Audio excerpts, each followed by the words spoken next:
Okay, so this is the bed that we ordered. It's now looking pretty good now that I've actually finished the bed off myself. We ordered it plain, which I'm really pleased about. I managed to paint it myself, which is what I wanted to do in the first place. But to be charged £120 for a lick of paint, from what I've seen from other buyers, it's a really crap job. So I'm pleased I've done it myself. Numerous issues with the bed that we ordered. First of all, this is absolutely nothing like the picture that we sent and requested.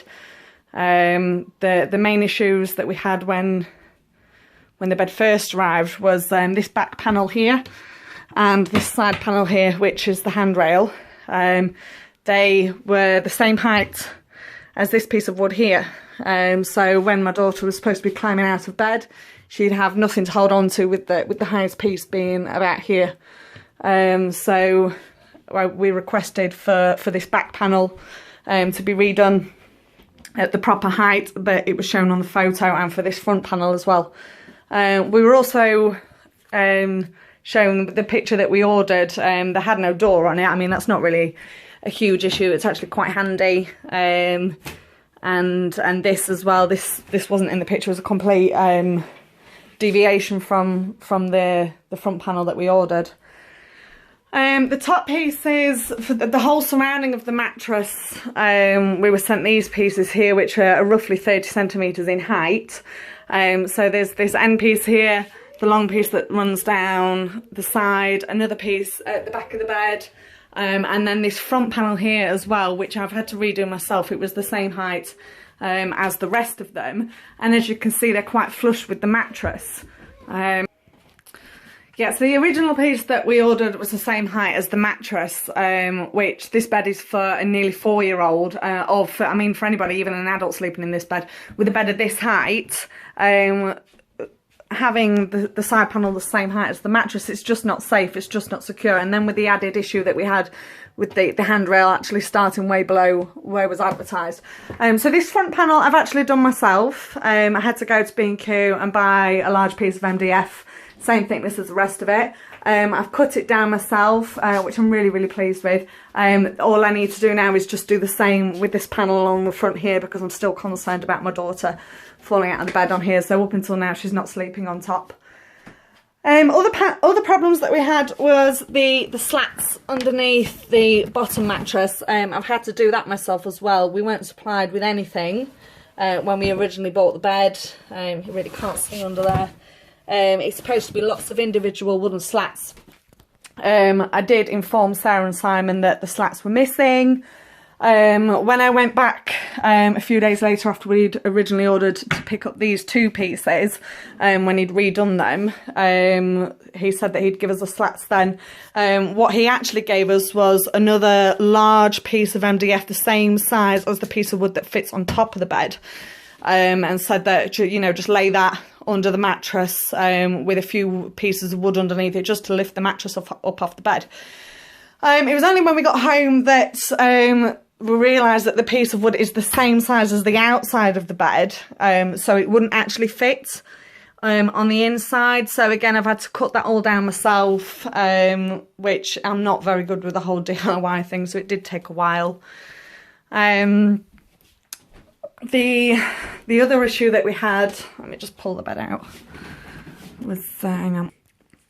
Yeah, so the other issue that we had was this back panel. It's all supposed to be one full length, but I don't know what the reasoning behind this is. They've done it in two pieces with quite, I can't really see from this angle, but it's quite a large hole in the gap there. Simon was harping on about training standards and how he's had to make a load of different alterations to the bed because of trading standards and new laws or whatever.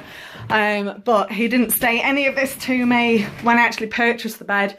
All these alterations that he had to put into place, he only told me about once we'd paid for the bed, picked it up, and then realised that it wasn't the bed that we'd actually ordered. The stairs, that was another issue. On the photo of the bed that we sent to Simon and Sarah, the picture that we actually ordered, I'll see if I can pop the photo in on this video. the stairs went up to about here. The final step ended quite high, so that it was quite a nice, easy step for any child to be able to climb into the bed. It doesn't look very high on this photo, but my daughter's hips come up to about here. She does struggle getting in and out. She can do it now. She's had a few practice runs. She can get up and down, but I just want to put in there, I am not letting my daughter use the top bunk until I get this piece redone.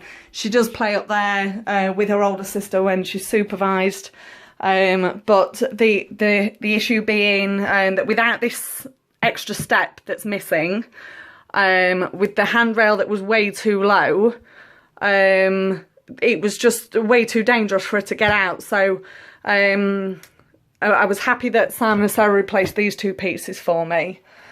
The original piece, the front piece that came, like I say, it was 30 centimetres in height, so it was quite flush with the mattress. The one that we ordered originally had squares in it. They sent one with circles in it. That wasn't too much of an issue. But the cutout, you can see the cutout that I've done here so that any child can get in and out of the bed. The cutout that they'd done actually started over here and finished around about here. So a child was going to have to come out in this sort of area onto steps that aren't there. So my daughter was essentially having to come out with no support, nothing around her, a handrail that was over there and way too short, onto steps that were positioned in the wrong place. So I'm really pleased with what I've done with this top panel. I'm really proud of what I did. I've never used any kind of wood tools before, but yeah, I'm really pleased with that. So all I need to do now is the side panel. I contacted Sarah initially with all the issues. She couldn't apologise enough. Said that she'd get it sorted. Obviously she hasn't. I've had to do it all myself. We've fed a load of lies. Was told that she'd send Simon out to come and bring the new panel that he'd failed to do, and that he'd come and sort the slats out, and was told that he would arrive on either the Tuesday or the Wednesday of that week. By Wednesday evening I'd not heard anything, so it was at that point that I'd kind of had enough, spat my dummy out and decided to open up a case with PayPal. Explained the situation on PayPal. I had another guy come round and give me a quote of what it was going to cost him to finish the job. At this point what needed doing was this front panel, the slats needed cutting down, and then this back panel. The guy quoted me £40 for labouring. It was going to cost £20 to go and get the wood from B&Q, and then there was a few other bits missing as well, like the brackets and the dowels, stuff like that. So I actually put in a PayPal request for £78 as a partial refund so that I could get the job finished, because I paid Sarah and Simon to do a job. They haven't done it, they haven't completed it, so I felt it was a fair request to put in for that £78 refund so that I could get the job finished. Somewhere along the line, I don't know how it works, but I didn't win the PayPal dispute, which led Sarah to send me a message saying haha. It was very mature of her. I haven't had any contact with Sarah since the dispute closed. I had a brief conversation with her when the dispute did close. And she did say that she'd speak to Simon and see if he would come and do this top panel. That was really my main major issue. Of course, I haven't heard anything since. I mean, even if she had been in touch again, or if Simon had been in touch, I would have told him exactly where to go. I've made it perfectly clear.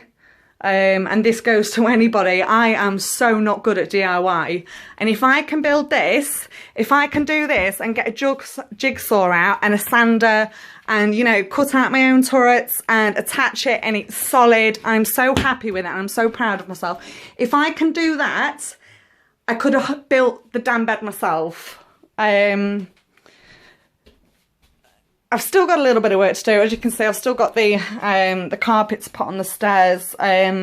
These weren't fantastic. I have had to move a lot of the pieces myself, all of these pieces underneath. I had to take a lot of them off and move them because they weren't positioned correctly.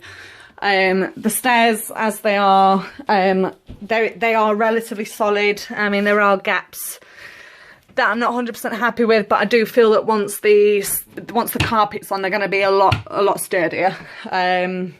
So yeah, all I have to do now is add the carpet, and then this panel on the back. So I am pleased with the work that I have done to the shambles of a bed that I received from Sarah and Simon at the Wooden Letter Company in Woodhall Spa.